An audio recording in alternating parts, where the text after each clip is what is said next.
Ok, tout le monde est prêt là? C'est bon?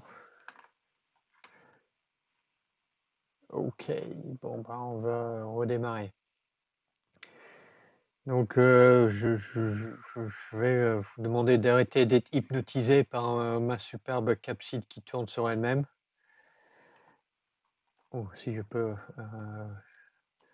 arrêter moi-même. Ok, bon ben donc pour la première moitié ce matin, on a essayé de comprendre comment font les virus à ADN pour se répliquer et exprimer leur génome.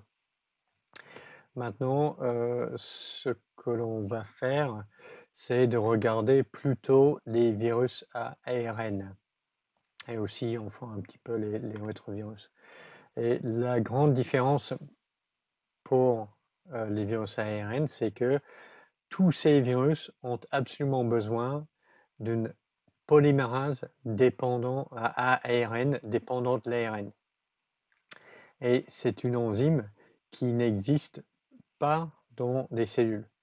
Donc tous les virus à ARN doivent coder pour leur propre polymérase qui réplique le génome, ce qui n'était pas le cas pour les petits virus à ADN, car ces petits virus à ADN pouvaient se servir de l'ADN polymérase cellulaire et le détourner.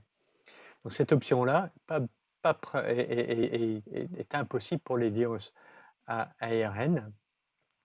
Et c'est pour cette raison-là qu'on n'a pas vraiment de virus à ARN avec une taille de génome inférieure à 8 kilobases 8 kilobases de longueur. Parce que, en plus des protéines de capsides, le virus doit absolument coder pour une polymérase à ARN. Et on a quelque chose de semblable chez les virus à rétrotranscription, les virus de classe 5, de 6 et de 7 de la classification de Baltimore. Ces virus-là, les rétrovirus et les adenovirus, doivent coder dans leur génome pour une transcriptase inverse, car cette activité-là n'est pas présente dans la cellule hôte. Alors, pour les virus à ARN, donc tous ces virus-là, que ce soit un virus à ARN double brin, simple brin, sens positif, ARN brin simple brin négatif, les trois types de virus à ARN doivent coder pour un ARN polymérase dépendant de l'ARN qui sera exprimé dans la cellule infectée. Mais puisque les virus ARN brin plus peuvent être pris en charge, leur ARN génomique peut être pris en charge directement par les ribosomes de la cellule hôte, l'ARN polymérase dépendant de l'ARN n'a pas besoin d'être encapsidé dans la particule virale. Donc pour démarrer la réplication, une cycle de réplication dans la cellule hôte, il faut juste que le virus livre son ARN génomique dans la cellule. Tandis que pour les virus ARN double brin et les virus ARN brin moins, le génome viral ne peut pas être traduit directement. Et pour cela, le virus doit emmener, en plus de son génome dans la particule virale, aussi une ARN polymérase virale qui est dans la particule virale, qui peut transcrire directement des ARN messagers à partir de l'ARN génomique après l'entrée du virus dans la cellule. Donc ça, c'est une distinction importante entre les virus ARN brin plus et les virus ARN brin moins et double brin. Alors, pour les virus à ARN brin plus de la classe 4 de Baltimore, ceux qui rentrent dans la cellule infectée, c'est l'ARN génomique qui peut être directement traduit par les ribosomes de la cellule. Donc on a d'abord la traduction de protéines virales dans un premier temps. Parmi, un des problèmes un petit peu quand même, c'est on n'a pas besoin uniquement d'une seule protéine virale, on a besoin de plusieurs protéines virales avec différentes fonctions, les différentes protéines de suture et une ARN polymérase virale. Donc, comment le virus va-t-il faire pour exprimer plusieurs protéines à partir d'une seule molécule d'ARN génomique? Donc ça, c'est pas un problème. Dans les cellules, dans notre génome, on ne fait pas comme ça. On exprime un ARN messager qui va coder pour une protéine. Donc ici, on a une molécule d'ARN génomique qui ressemble à un ARN messager, mais qui doit coder pour plusieurs protéines distinctes. Donc ça, c'est un problème pour les virus à ARN.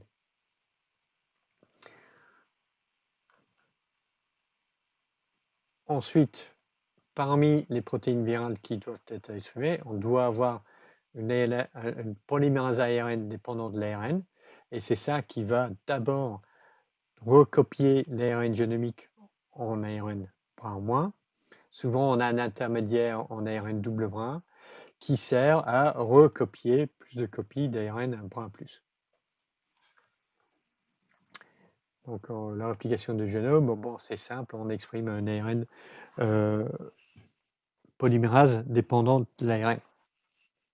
Ok, donc comme pour les virus à ADN, je vais faire une sorte d'introduction générale sur les différents exemples de virus à ARN que l'on va considérer, leurs caractéristiques et peut-être un petit peu sur les infections que ce type de virus peut provoquer. Et le premier exemple, ça va être la famille des Picornaviridae, avec comme exemple important le virus de la poliomyélite. Donc, les Picornaviridae sont, donc pico c'est pour petit, RNA c'est pour le génome en ARN. Donc, ce sont des petits virus ARN brun plus avec une capside non enveloppée, capside icosahèdrique T égale 3. Donc, on a les pentamères en bleu ici, un pas ici, un pas là, T égale 3. C'est ouais, donc différentes espèces de Picornaviridae comprennent donc les entérovirus, y compris le virus de la poliomyélite, donc qui infecte principalement des cellules de l'intestin, des cellules épithéliales de l'intestin grêle, et qui sont transmis par l'eau. Donc d'autres picornavirus sont les rhinovirus qui provoquent des rhumes. Ils donc infectent des cellules de l'épithélium respiratoire et qui sont transmis par gouttelettes. Donc les entérovirus, enfin un autre exemple c'est le virus de l'hépatite A, l'hépatovirus. Donc les entérovirus, ils passent par une mode de transmission indirecte, d'accord? Donc les personnes qui sont infectées vont excréter le virus dans leurs selles.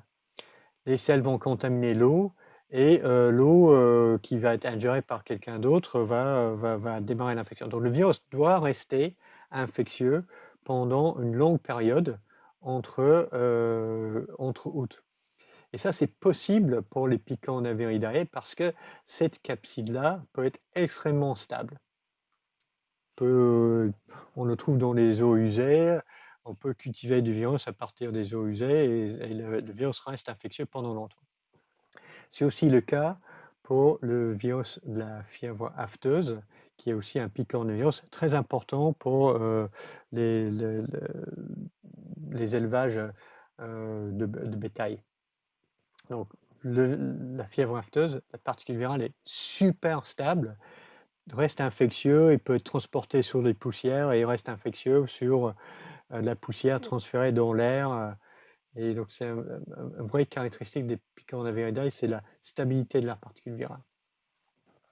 Alors, pour le virus de la poliomyélite, on pense que cette infection est endémique dans l'espèce humaine depuis des centaines d'années, voire des millénaires, parce qu'on a ce stèle gravé qui date d'il y a 3000 ans, où on voit une sorte de un prêtre ici qui marche avec un bâton et qui a une jambe dans une position un peu curieuse. Et des experts ou des médecins, ils ont dit, voilà, ça ressemble vraiment comme une paralysie flasque des membres inférieurs qui est caractéristique des séquelles de la poliomyélite.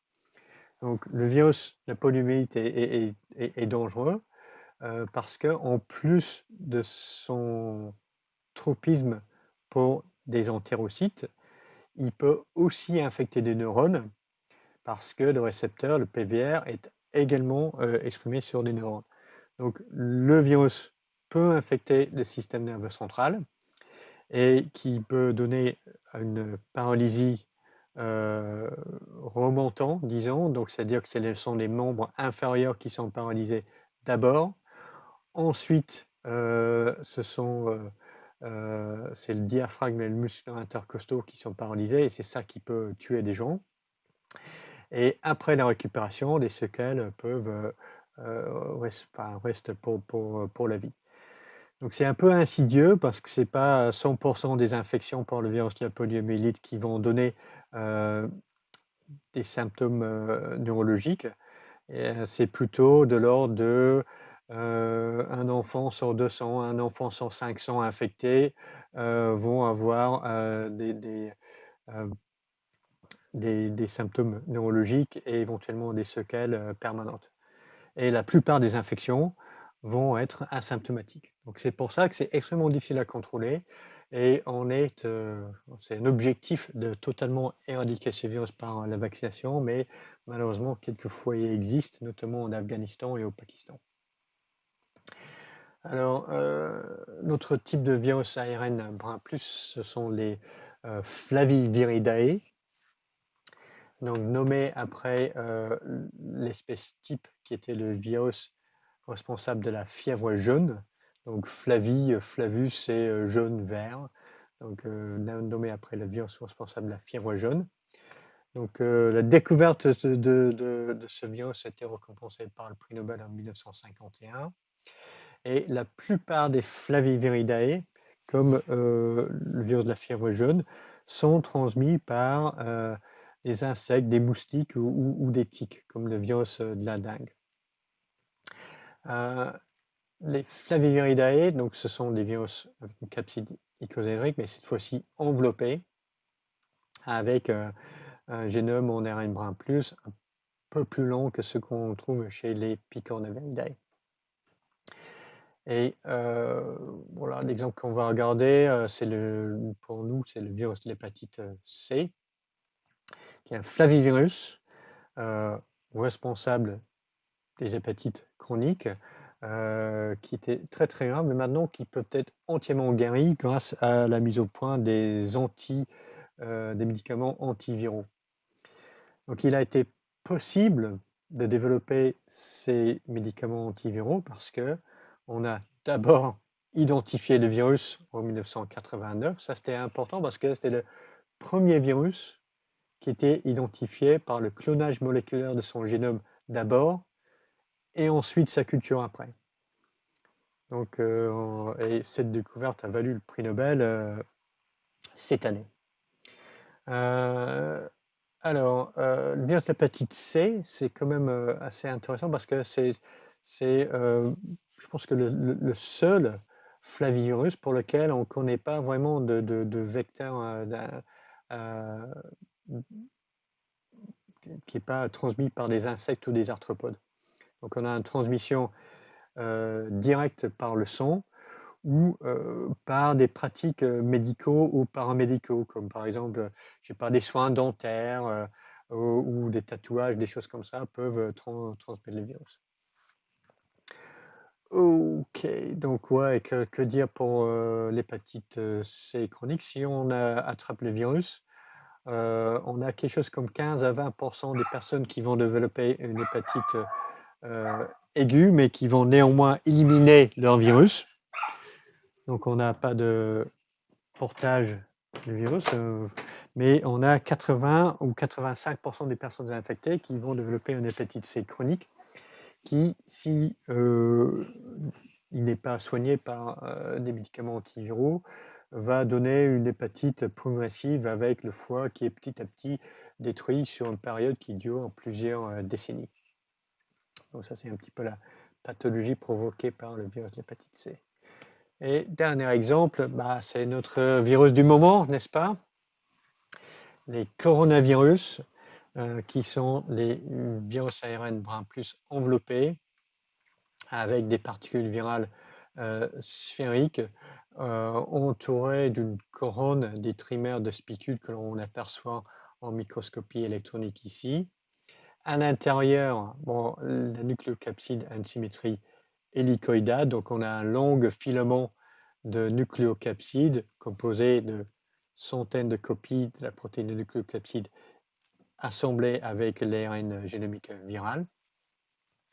Et la caractéristique des coronavirus, c'est que leur génome est très long. C'est les champions en termes de taille génomique pour les virus à ARN.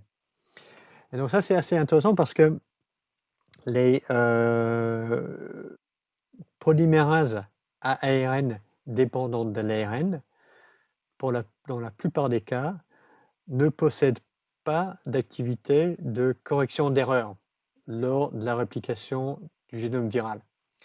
Et ça, c'est quelque chose qui impose une limite supérieure à la taille des génomes, parce que si la polymérase virale introduit des erreurs relativement fréquemment, plus le génome est grand, plus on a la chance d'avoir un génome qui ne va pas fonctionner, parce qu'on aura intégré quelques erreurs à chaque cycle de réplication.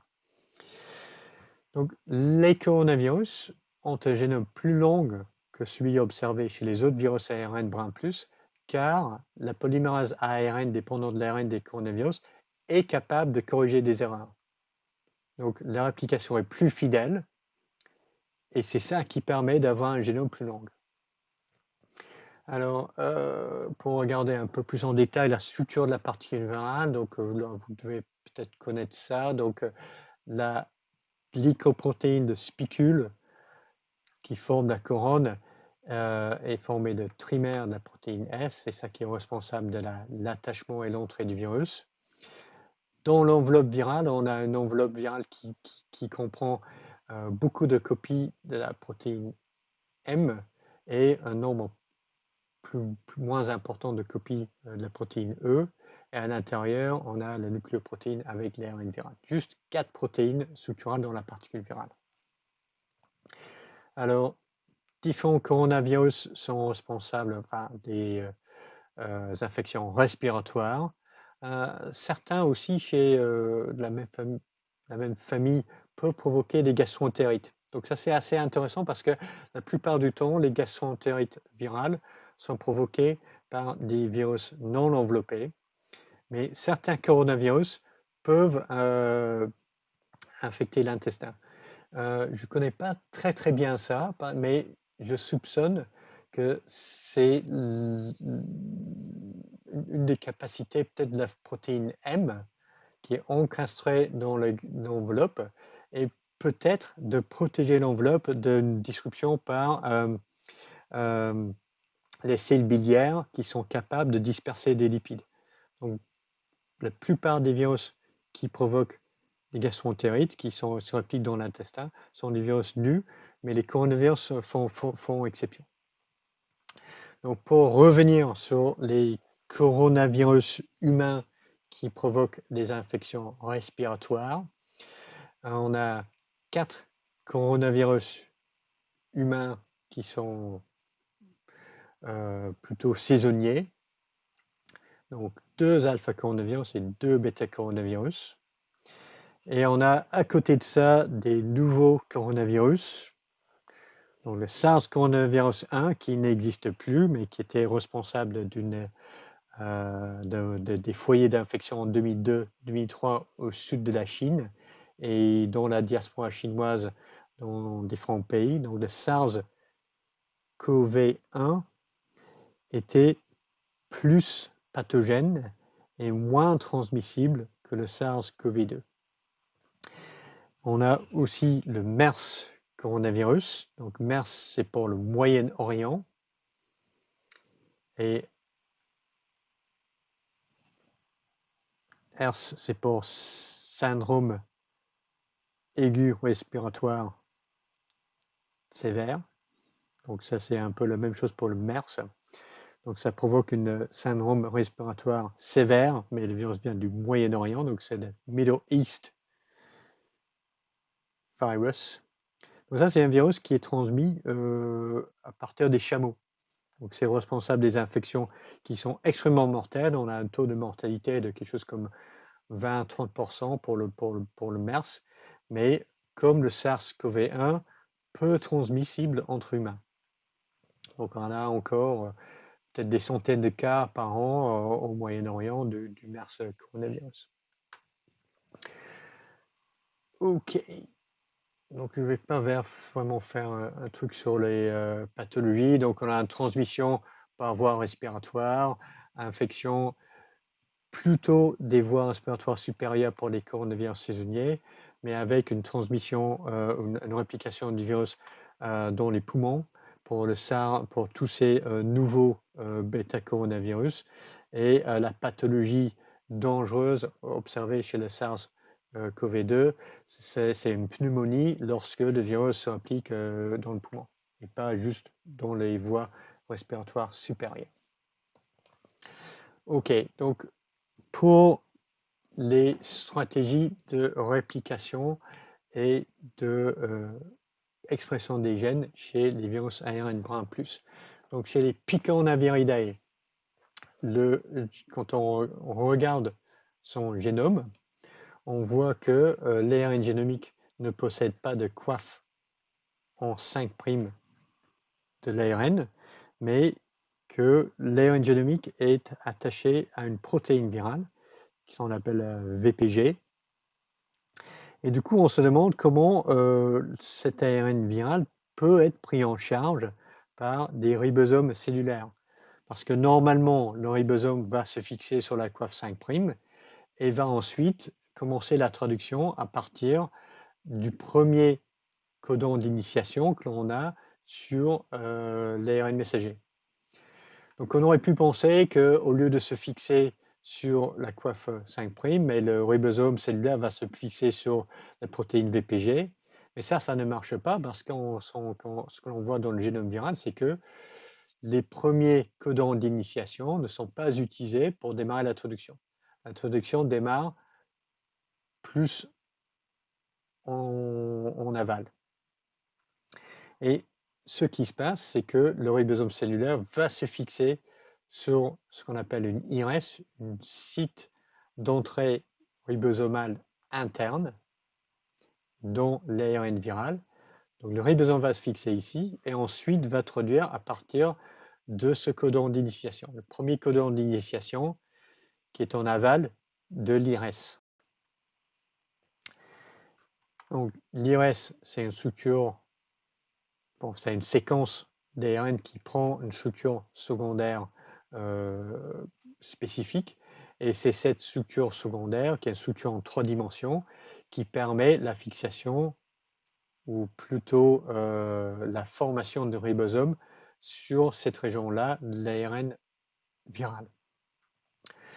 En aval de l'IRES, on a une longue cadre ouvert de lecture qui code pour une polyprotéine, avec les protéines structurales sur la partie 5' du génome et des protéines non structurales, y compris l'ARN polymérase virale, sur la partie en 3' du génome.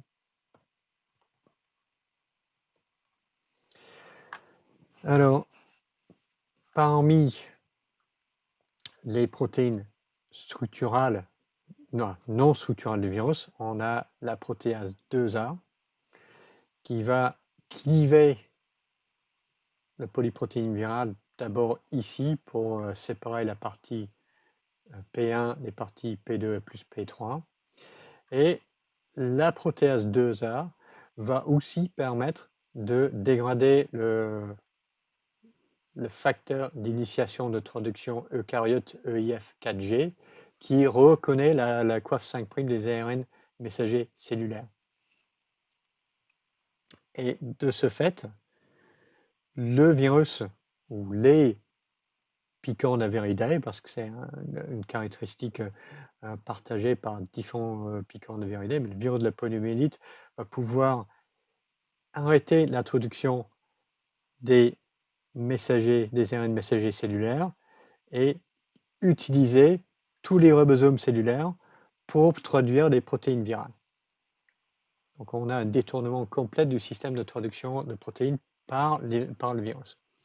Alors pour illustrer ça un petit peu, donc ça c'est pour rappeler comment le ribosome démarre l'introduction des ARN messagers cellulaires. La première étape, c'est la fixation du facteur d'initiation EIF4E sur la coiffe 5'. Ah oui, c'est pas le EIF4G.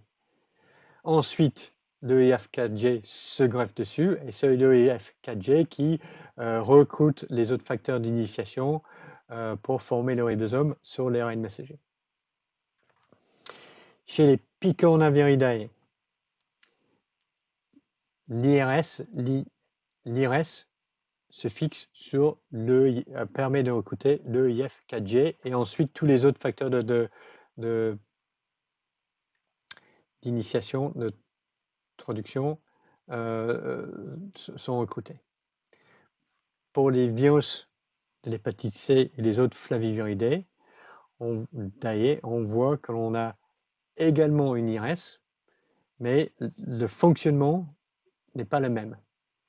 Donc, chez les flaviviridae, l'IRS recrute directement l'ARN 40S qui permet de recruter directement le ribosome sur l'IRS viral. Alors, comment ça marche chez les coronaviridae? Ben, les ARN génomiques et les ARN messagers transcrits par les coronavirus portent une coiffe 5'. Donc, on n'a pas d'IRS et donc on utilise la formation de ribosomes standards comme pour un ARN messager cellulaire. Néanmoins, les coronavirus bloquent l'introduction des ARN messagers cellulaires via l'action de la protéine NSP1. NSP, c'est protéine non structurale. Et la NSP1 va se fixer sur le ribosome, sur le canal d'entrée de l'ARN messager. Donc on a un ARN messager cellulaire ici. Le ribosome va se former sur le coiffe 5' et il va ensuite commencer à passer l'ARN messager à travers la pore pour réparer les sites d'initiation de traduction. Donc normalement, ça va aboutir dans la traduction de protéines cellulaires. La protéine virale NSP1 va se fixer sur ce ribosome et bloquer le pore par où l'ARN messager va commencer à passer. Donc les protéines cellulaires ne seront pas traduites. Mais alors, comment fait le virus pour traduire ses propres protéines? Alors, c'est quelque chose qui était décrit et vraiment décrypté cette année. En fait, ce sont les régions, les séquences leaders que l'on retrouve sur l'ensemble des ARN messagers viraux qui va interagir avec la protéine virale NSP1 fixée sur le ribosome. Et cette interaction va libérer la NSP1 et permettre le ribosome cellulaire de traduire les ARN viraux uniquement. Donc on a un système assez insidieux qui permet de bloquer l'expression de toutes les protéines cellulaires et de permettre la traduction des ARN messagers viraux uniquement. Donc les picornaviridae et les coronaviridae ont cette capacité de bloquer l'expression des protéines de la cellule hôte, mais de uniquement permettre les ribosomes de produire des ARN viraux. Mais deux mécanismes totalement différents pour aboutir au même résultat. OK, donc on a initié la traduction. Comment on fait maintenant pour produire les différentes protéines fonctionnelles? Donc chez les Picornaviridae, les Flaviviridae, on a d'abord l'introduction d'une polyprotéine qui est codée sur presque la totalité du génome, la longueur intégrale du génome viral. Donc, chez les Picornaviridae, donc on a la polyprotéine qui est introduite, et ensuite on a deux protéases virales qui vont la découper en petites protéines fonctionnelles. Donc la protéase 2A qui va cliver uniquement ici, et la protéase 3C qui va cliver partout ailleurs. Donc on a l'action de ces deux protéases virales qui vont permettre de découper la polyprotéine en protéines fonctionnelles. Par exemple, la polymérase ARN dépendant de l'ARN. Alors, chez les Flaviviridae, on a une sorte de combinaison de deux choses. On a des protéases cellulaires et la protéase virale NS3. Donc, on a les différentes composantes de la particule virale, les protéines structurales, qui sont par ailleurs codées sur la partie 5' du génome, comme les protéines structurales des Picornaviridae, mais qui seront clivées par les signaux peptidases cellulaires. Par contre, les différentes protéases non structurales du virus sont libérées par la protéase NS3. Quelque part aussi, en termes de similitude d'organisation du génome entre les Picornaviridae et les Flaviviridae, c'est cette organisation générale. On a des protéines structurales en 5' et à la fin, on a l'ARN, la polymérase ARN dépendant de l'ARN. Donc RDRP chez les Picornaviridae et la protéine NS5A chez le virus de l'hépatite C. Donc, protéines de structure, différentes protéines non structurales et l'ARN polymérase à la fin. Donc ça, c'est l'organisation génomique partagée entre les Picornaviridae et les Flaviviridae et un système un peu semblable pour produire différentes protéines à partir d'une seule molécule d'ARN génomique qui est traduite en une polyprotéine puis clivée en petites protéines fonctionnelles. Chez les Coronaviridae, c'est pas la même chose. Donc on a un génome plus long et un système un peu plus complexe pour exprimer différentes protéines à partir de ce génome. Donc d'abord, on a la traduction. Oh, mon animation, il ne me montre pas correctement, je dirais. Ah, il me manque des trucs. C'est pas comme ça sur ma diapositive. Attends, j'essaie de voir ça.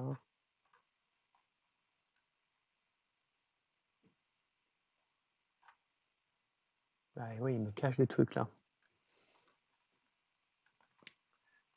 Attends, j'aurais essayé de faire jouer, mais...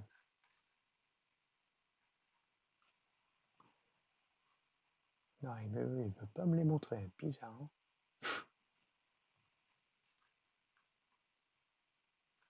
Attends, je vais juste gérer ça un petit peu.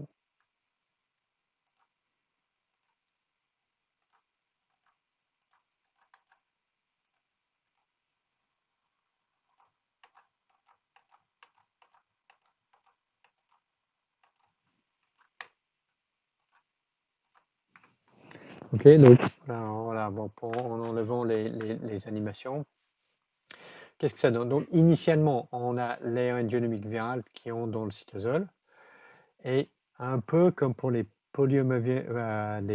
Picornaviridae et les Flaviviridae, on a la partie 5' du génome qui code pour une polyprotéine.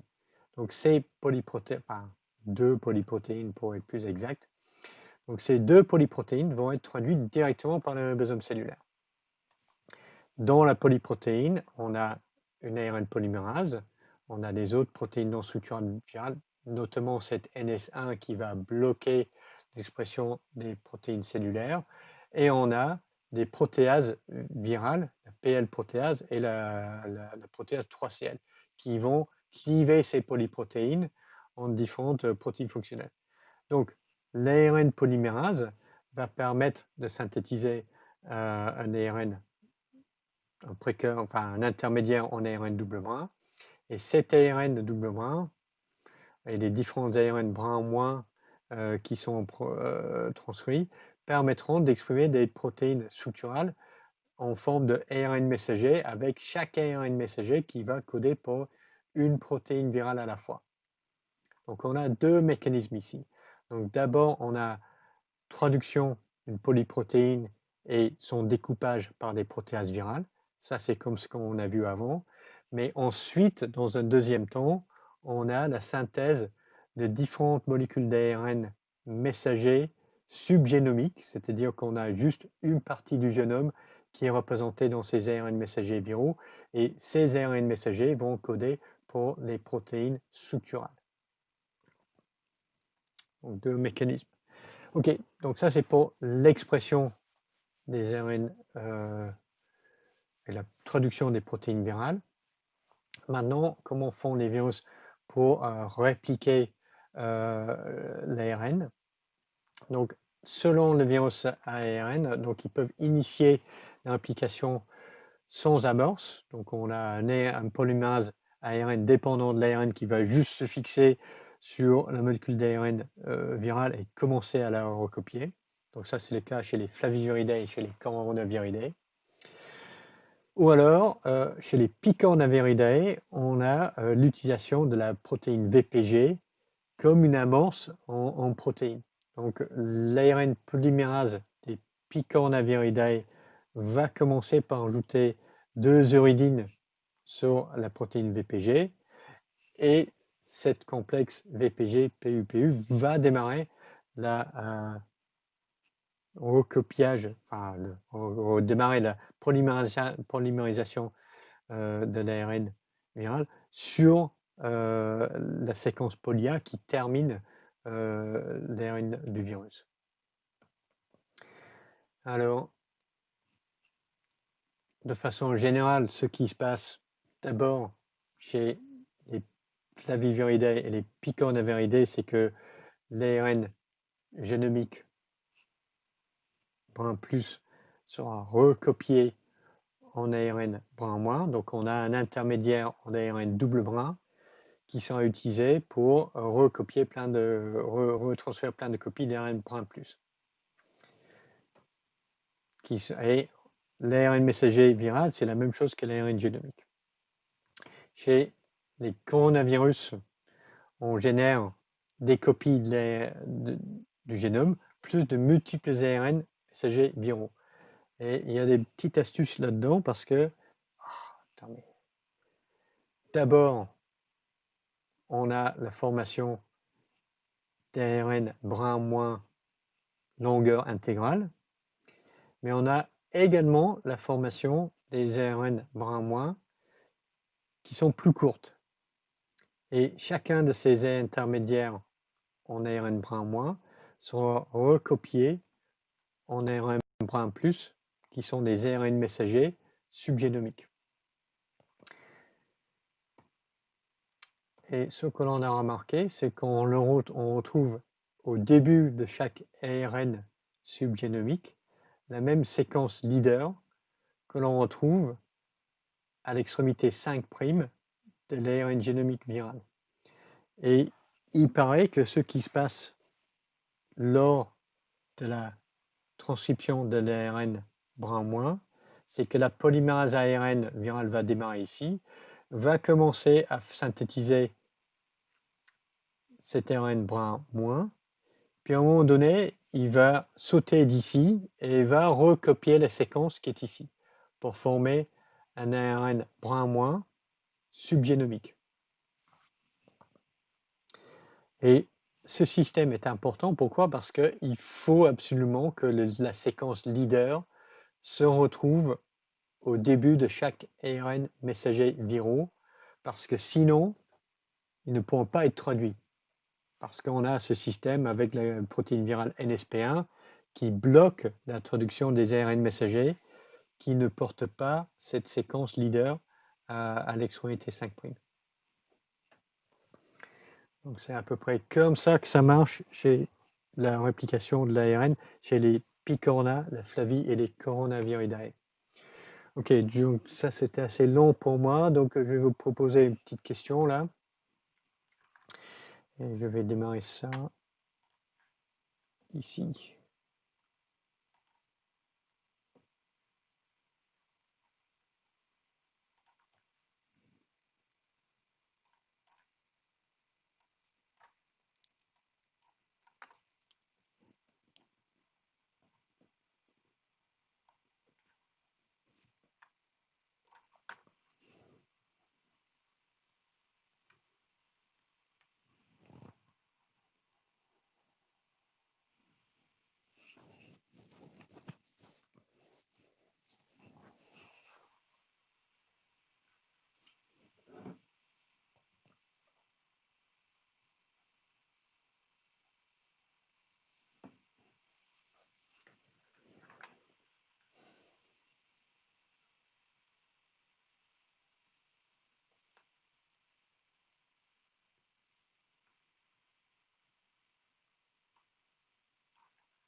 Bon, réfléchissez bien.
Ok, bon ben, que dit le peuple? Bon, le peuple dit des choses exactes et des choses inexactes, un petit peu là. Ok, donc la question c'est parmi les propositions, lesquelles sont vraies pour les Picornaviridae, mais fausses pour les Flaviviridae? Ouais, c'est ça. Alors, les particules sont stables en dehors de l'autre. Ça, c'est vrai. Ça, c'est vrai pour les Picornaviridae, faux pour les Flaviviridae. Donc, réponse 1 est correcte. Donc, pour les Flaviviridae, il y a pas la particule virale ne reste pas infectieuse en dehors de l'autre pendant longtemps. On a soit un transfert par transmission par des vecteurs, mais dans ce cas-là, le virus est en train de se répliquer chez l'insecte et il est injecté direct sous forme infectieuse chez nous. Mais ça ne reste pas infectieux très longtemps en dehors. Donc, un, c'est vrai. Deux, les Picornaviridae sont des virus nus, donc l'entrée ne se fait pas par fusion moléculaire membranaire. Donc, 2 est faux. 3, le cycle de réplication s'effectue entièrement dans le cytoplasme. Ça, c'est vrai dans les deux cas. Chez les picornavirus et chez les flavivirus, les virus ARN se répliquent dans le cytoplasme, sauf à une ou deux exceptions près. Et pour les virus ARN brun plus, c'est tout le temps dans le cytoplasme. Donc, la réponse 3 n'est pas une bonne réponse parce que c'est vrai pour les deux. Et la question 4, synthèse de l'ARN génomique démarre sur une amorce protéique uniquement chez les picornavirus. Donc ça, c'est la bonne réponse. Alors, question suivante. C'était OK. Imagine qu'on veut développer des médicaments antiviraux dirigés contre le SARS-CoV-2. Quelles sont les cibles pharmacologiques possibles? Bon, je ne dis pas que ça va marcher, mais qu'est-ce qu'on peut imaginer? Et oui, il faut que je démarre. Voilà. Je vous donne ça et que j'ouvre la question ici.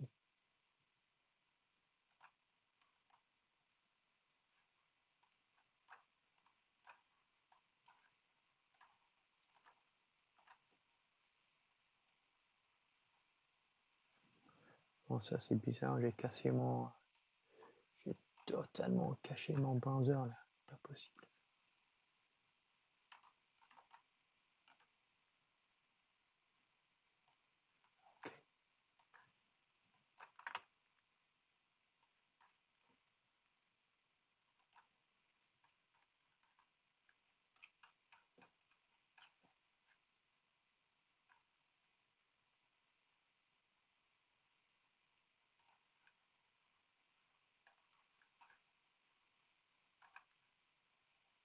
Ok, ça a démarré. J'ai démarré la question maintenant.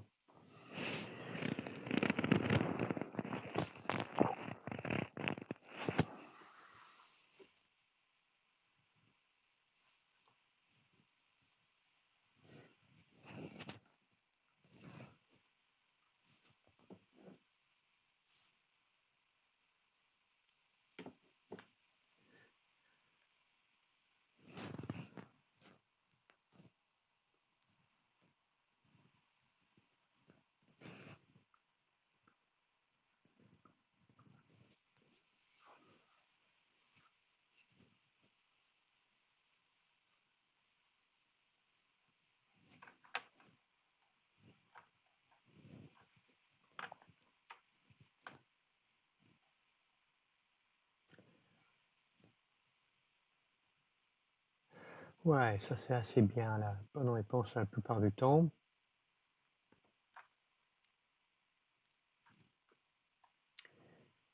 Ok, voilà la réponse que j'ai reçue. Et puis effectivement, ARN polymérase virale est là où les protéases virales sont des cibles pharmacologiques valables. Ce sont des enzymes virales qui sont spécifiques du virus. Donc un inhibiteur peut inhiber cette enzyme virale, bloquer son cycle de réplication et ne pas avoir d'effet sur les mécanismes de l'hôte. Polymérase ADN viral, non, c'est un virus à ARN. Ribosomes viraux, non, ce sont des ribosomes de l'hôte. Donc on ne peut pas bloquer le ribosome sans bloquer l'expression de protéines par toutes les cellules de l'organisme, ce qui n'est pas une bonne chose à faire. Ok, donc juste un petit peu pour récapituler, un tableau pour comparer les flavivirus versus picornavirus versus coronavirus. Quelques exemples, qui a une IRS, qui code pour une polyprotéine, qu'est-ce qu'on a en partie 5' et 3' du génome. Donc juste un petit peu pour souvenir de ça et ne pas mélanger les uns avec les autres. Donc maintenant, on a une petite demi-heure pour essayer de comprendre les virus à ARN brin-moins et la réplication des rétrovirus. Alors pour les virus à ARN brin-moins, ce qui rentre dans la cellule infectée, c'est le génome viral. Et le virus doit transcrire à partir de ce génome en ARN brin-moins des ARN messagers qui peuvent être traduits en protéines. Donc, pour effectuer cette première étape, l'ARN polymérase virale doit être transporté dans la cellule infectée avec le génome.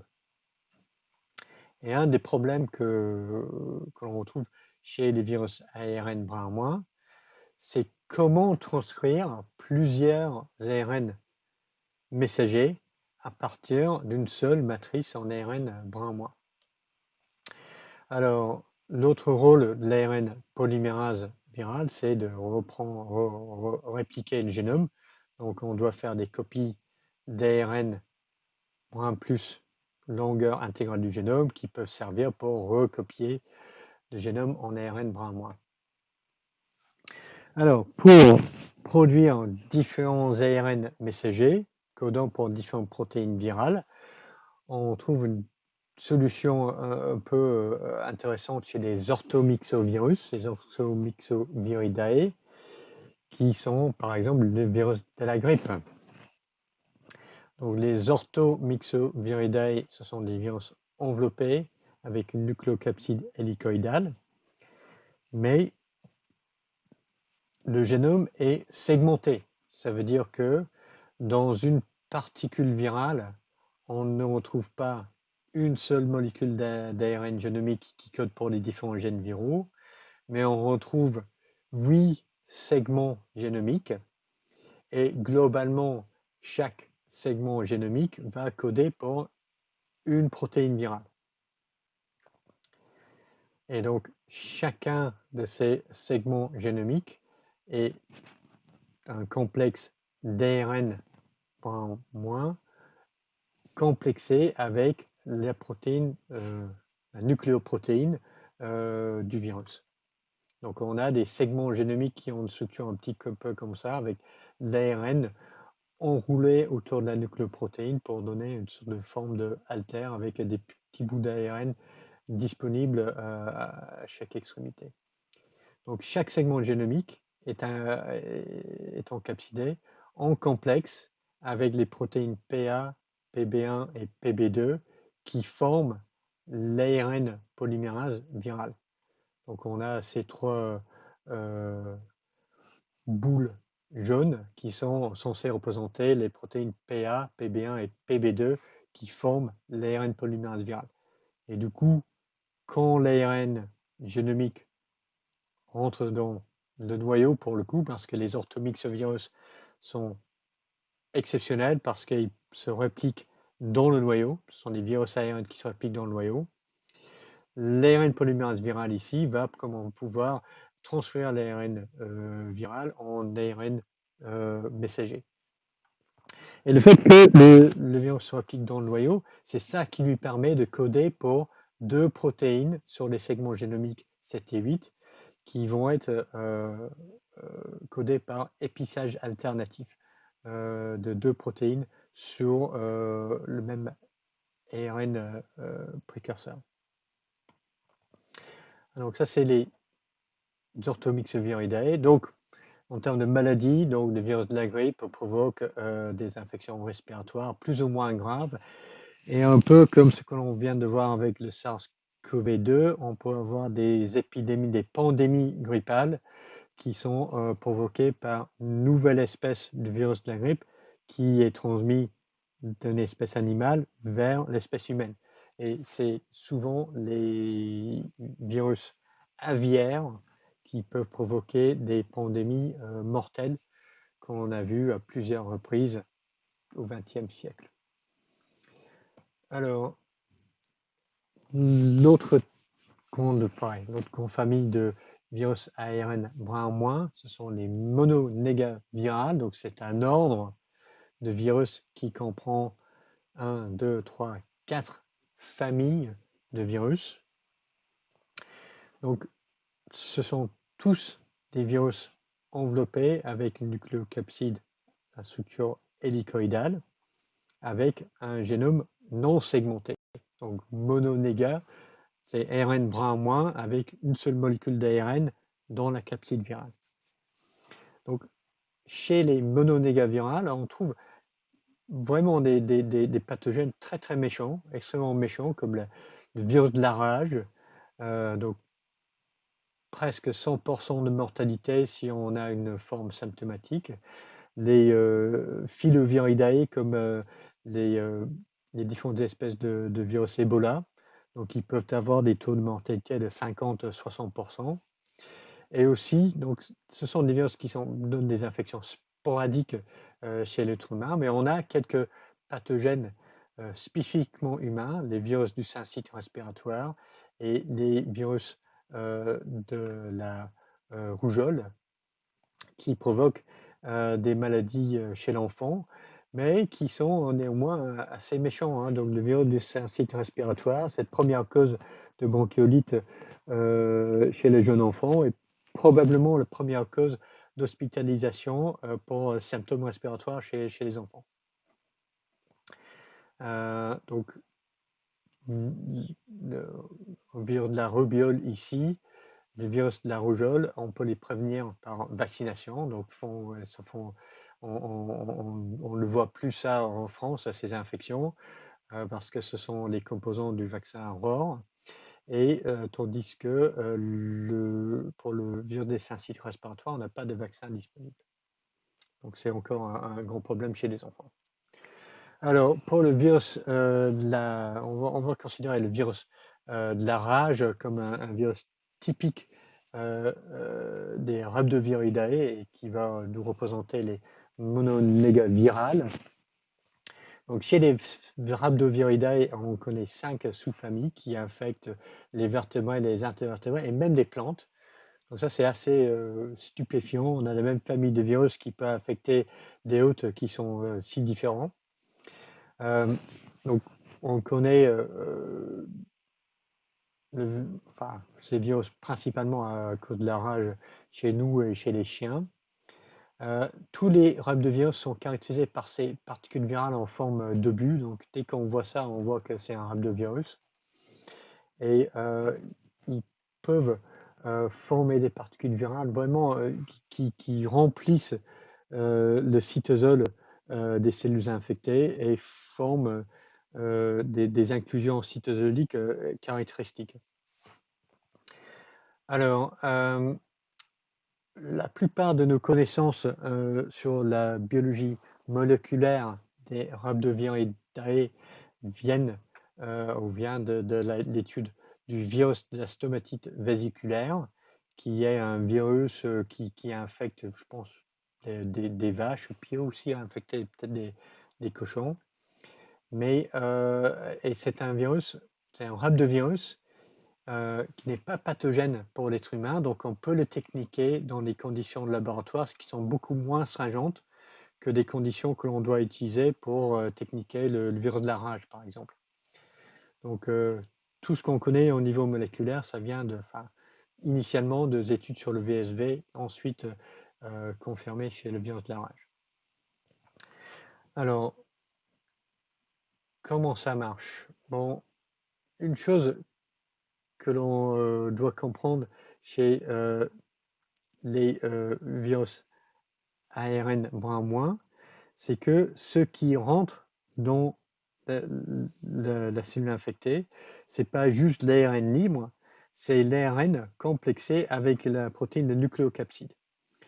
Et l'ARN polymérase virale va pas répliquer juste des ARN libres, donc l'ARN polymérase virale va pas s'amuser à faire des copies d'ARN cellulaire.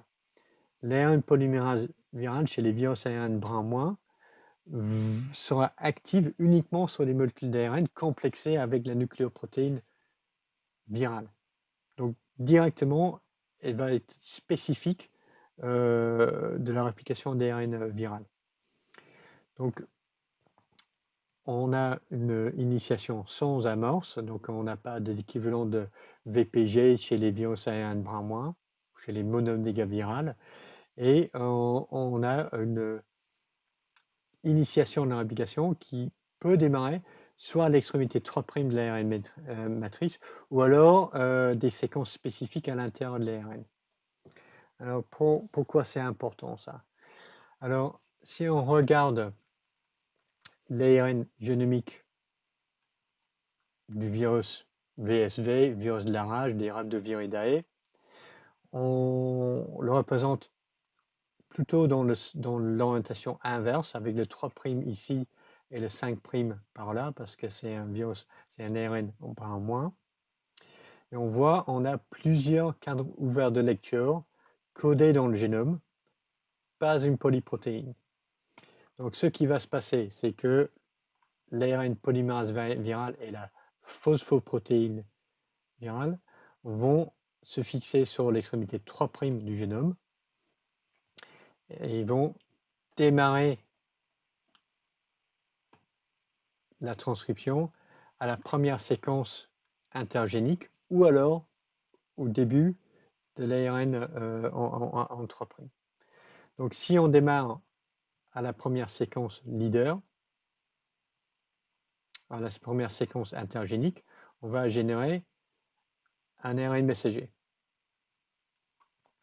Quand on arrive aux séquences intergéniques, l'ARN polymérase virale va se décrocher de l'ARN brun- et va se redémarrer ici et retranscrire un nouvel ARN messager.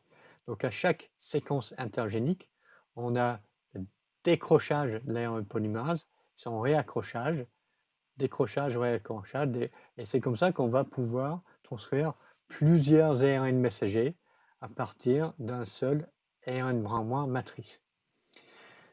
Et ce qui va se passer, c'est que à chaque fois que notre ARN polymérase va se décrocher ici, soit il va se réaccrocher directement, soit alors il va retourner au début, il va redémarrer. D'accord? Et le résultat net, c'est qu'on a beaucoup plus de copies d'ARN messager de la nucléoprotéine que de copies d'ARN messager codant pour la polymérase, la protéine L. Donc N, M et tout ça, c'est quoi? Donc N, nucléoprotéine, M, protéine matrice, G, glycoprotéine enveloppe, P, la phosphoprotéine qui est nécessaire pour l'initiation de la transcription, de la réplication, et L, c'est la protéine longue qui est l'ARN polymérase. Donc, la quantité relative de chaque ARN messager est réglée par sa position dans le génome. Et évidemment, dans une particule virale, on a besoin de plusieurs centaines de copies de nucléoprotéines. On a besoin que d'une copie de l'ARN polymérase. Donc, l'organisation du génome chez les Rhabdoviridae et les mononégas virales, ce n'est pas un hasard. Donc, on a toujours la nucléoprotéine qui est sur l'extrémité 3' du génome parce que c'est sur cette partie-là du génome qu'on aura la plus de copies d'ARN messager et on produira plus de copies de nucléoprotéines que l'on a de copies de l'ARN polymérase.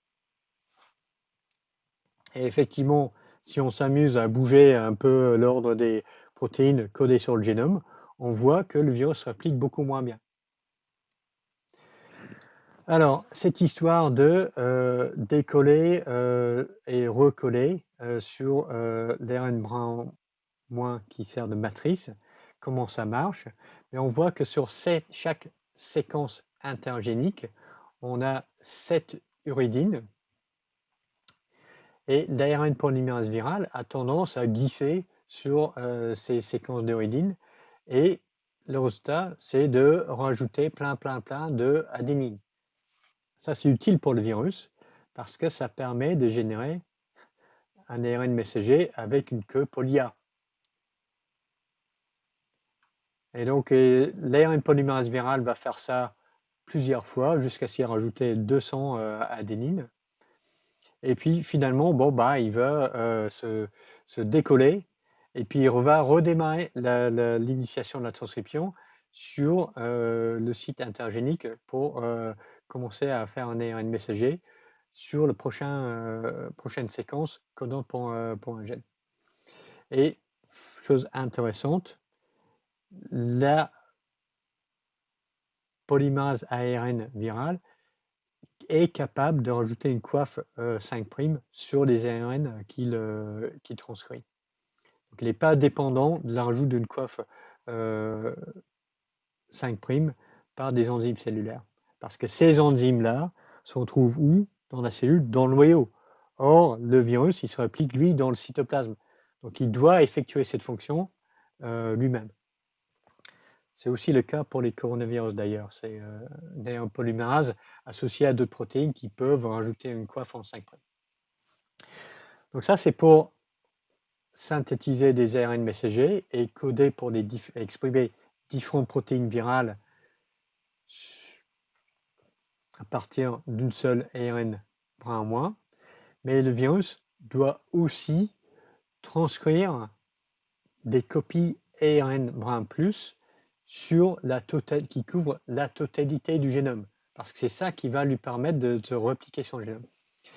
Et ce qui détermine si le virus va répliquer ou non, si l'ARN polymérase va transcrire soit des ARN messagers, soit des copies intermédiaires brin positif longueur intégrale du génome, c'est la présence de la protéine N, protéine nucléocapside. Parce que lorsque l'ARN polymérase arrive sur les séquences intergéniques, en présence de la protéine N, cette séquence de glissement, détachement, réinitiation de la transcription sont supprimées. Et du coup, l'ARN polymérase en présence de la protéine de nucléocapside, va former des séquences, des ARN, des copies d'ARN génomiques brun plus, mais de longueur intégrale du génome, qui sont associées avec les nucléocapsides. Et c'est uniquement ces séquences-là qui vont être recopiées en ARN brun moins. Parce que, n'oubliez pas, l'ARN polymérase virale reconnaît non pas des ARN libres, mais uniquement des ARN associés avec la nucléocapside. Donc c'est comme ça que le virus peut produire et des ARN messagers et des copies ARN brun plus de la totalité de son génome qui permettent de refaire des copies en ARN brun moins. Ok, donc ça c'est assez compliqué, donc je vous propose une autre question là. Donc, quel est le minimum nécessaire que l'on doit transfecter dans une cellule pour mettre en place un système de génétique inverse pour un rhabdovirus? Le système génétique inverse, je vous rappelle, c'est ce qui permet de produire une particule virale infectieuse uniquement à partir des séquences en ADN ou en ARN.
Ok, voici les réponses pour l'instant.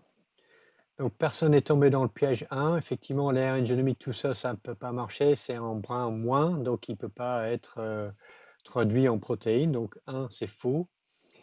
2, ARN génomique plus polymérase virale, ça ne marchera pas non plus parce que la polymérase virale ne reconnaît pas des ARN libres, elle reconnaît uniquement l'ARN complexé avec la nucléoprotéine. Donc il faut au minimum l'ARN génomique plus la polymérase virale, plus la nucléoprotéine.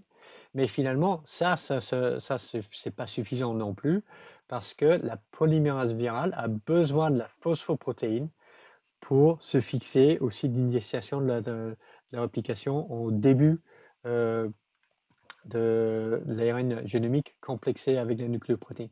Donc en fait, il faut les 4 choses. L'ARN génomique, polymérase virale, nucléoprotéine et la phosphoprotéine. Sinon, ça ne marche pas.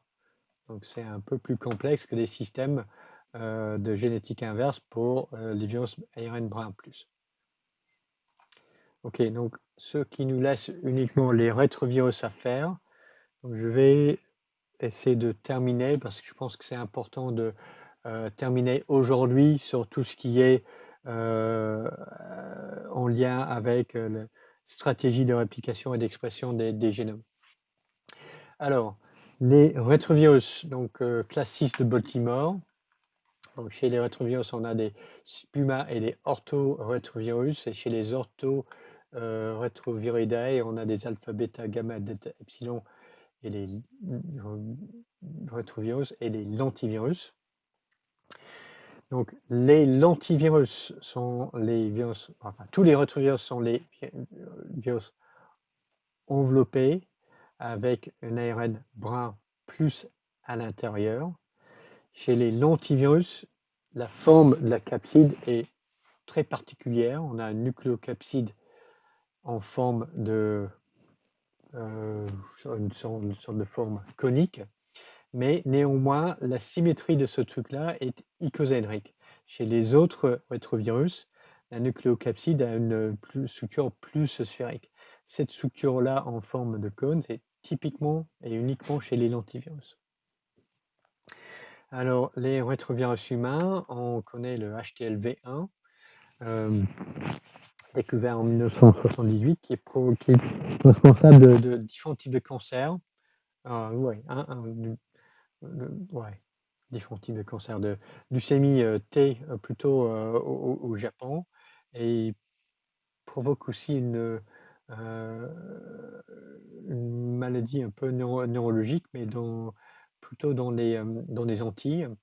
Et on a le VIH1 qui est le grand rétrovirus humain au niveau mondial, infecte toujours 30 à 35 millions de personnes sur la planète et tue toujours 1 million de personnes par an, le VIH1. Que dire pour ça? Donc on a relativement peu de rétrovirus humains comparé à ce qu'on trouve chez les rongeurs, par exemple. Et on sait que les rétrovirus ont été importants pendant des millions d'années dans notre évolution parce que notre génome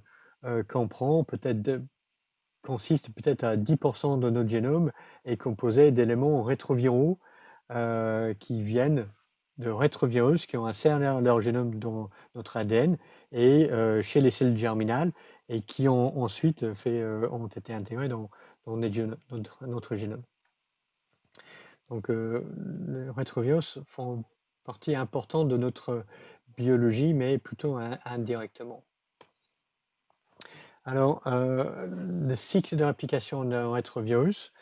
Alors, lorsque la nucléocapside rentre dans le cytoplasme après la fusion membranaire, la transcriptase inverse du virus transcrit l'ARN viral en ADN double brin dans le cytoplasme. Et ça, c'est absolument essentiel. Donc, l'enzyme n'est pas présente dans la cellule hôte et elle doit être active directement après l'infection. Donc, la transcriptase inverse est incorporée dans la capside virale, ainsi que l'intégrase virale qui permet d'intégrer l'ADN double brin dans le génome de la cellule hôte, qui est essentiel pour la transcription des ARN messagers et la production de protéines virales. Comme on va voir, on a encore un problème avec des extrémités d'une séquence en acide nucléique linéaire. Comment on fait pour reconstituer la totalité de notre séquence? Comment on peut régénérer un génome complet? Pour l'expression du génome, donc les ARN messagers sont transcrits à partir de l'ADN proviral. Donc, dès que l'ADN viral est intégré, dès que le génome viral est transcrit en ADN, on parle d'un ADN proviral. Donc, c'est l'ARN polymérase de l'hôte qui va transcrire des copies en ARN brin plus qui sont des ARN messagers et aussi des ARN brin plus qui servent de génome. Donc, la question, ça va être comment on va transcrire plusieurs ARN différents à partir d'un seul promoteur. Alors, pour la première partie, comment on fait pour régénérer un ARN, un génome complet avec l'utilisation de deux polymérases distinctes, l'ARN polymérase cellulaire et la transcriptase inverse du virus. Donc, ça, c'est possible parce que lors de la transcription inverse, on part d'une molécule d'ARN génomique qui a une séquence répétée dans sa région aux extrémités 3, 5' et 3', l'ARN génomique du virus.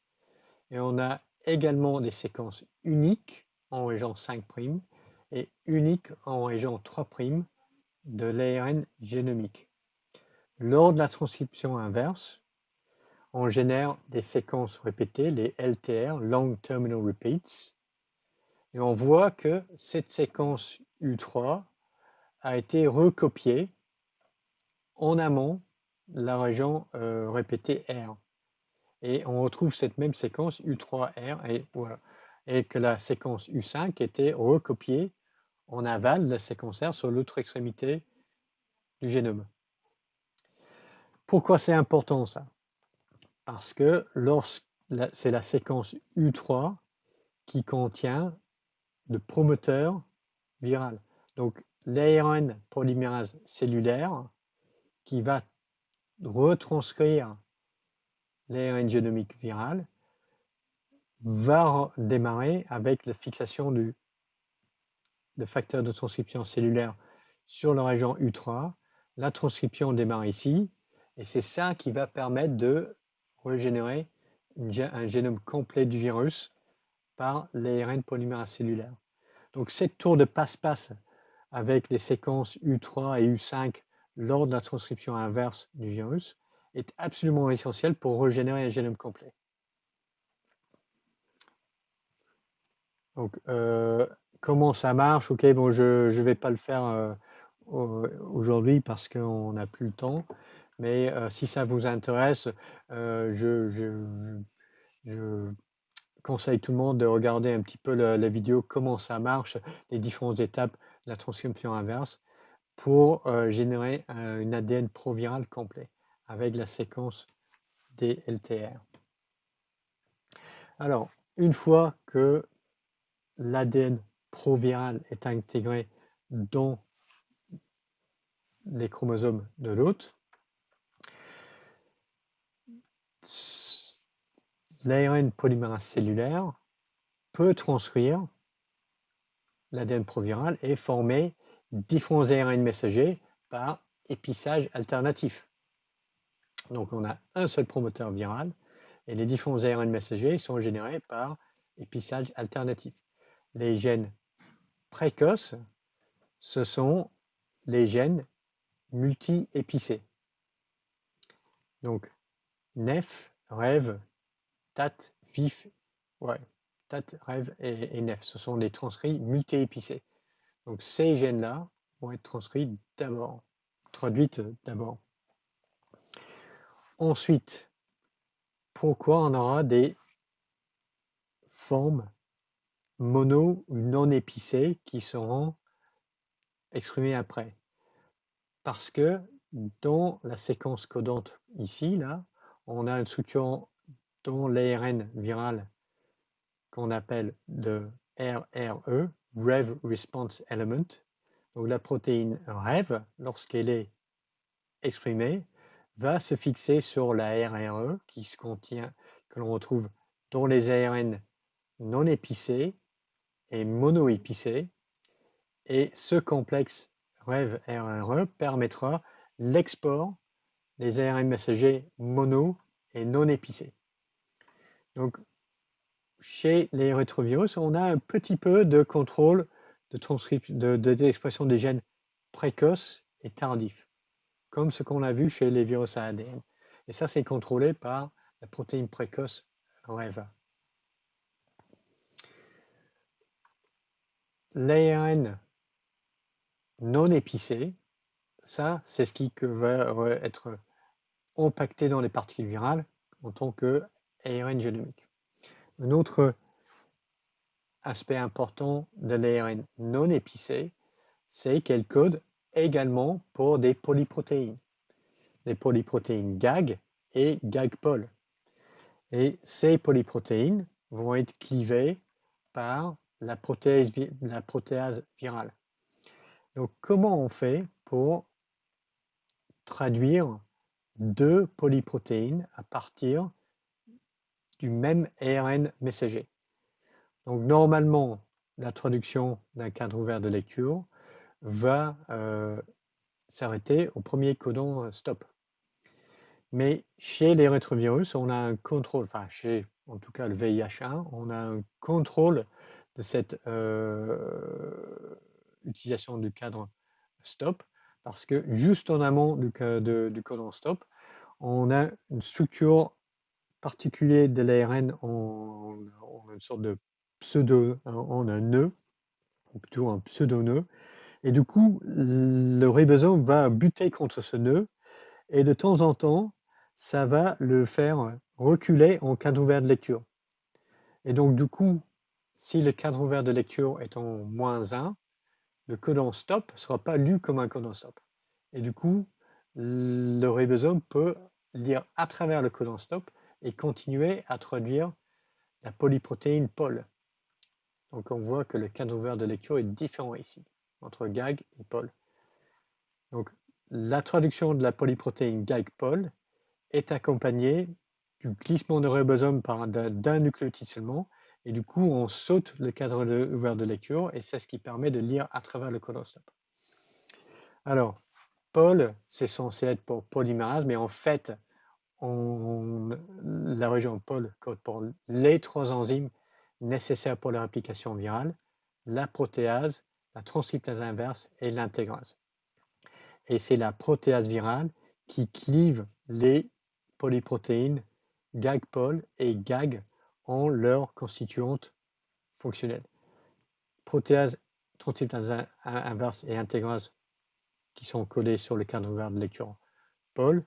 GAG, ce qui veut dire antigène de groupe.